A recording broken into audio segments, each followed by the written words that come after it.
来继续来看这个台北市内一间无牌的安养中心废弃厝，烧死3位老大人。隔壁县市新北市都惊会发生着同款的代志，所以强力来执法。社会局接到检举，到中和一间无牌的长照大微型的机构去稽查，除了违法收容7位的住民，消防的设备嘛无及格，当场就罚款10万块，嘛命令因来停业，伫1个月内要清到空。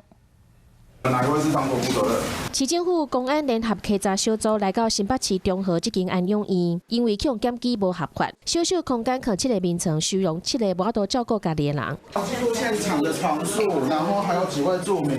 现场下下啊，眠床放落了后，敢若剩一丝丝的空间会当行路，若是发生火灾，恐惊就歹收煞。 它本身的建筑物跟消防设备也因为没有立案，完全没有设置。新北市政府社会局接到通报，中和有一间无合法的登记照顾的机构，外表看起来亲像一般的民家厝，但是行入去一看，拢总有7个无法度照顾家己的人，负责人姓杨，还佫有2个看护，讲是经营一栋啊，10个人住30平的空间，一个人1个月收入2万5，但是无立案，消防设备嘛无合格，向罚10万块，袂当佫开。别人开的啦，我们来做没有多久，就说看到台北这样我们就要抽掉了。有牌啊？您有牌是什么？开户习惯。1个月内，就是说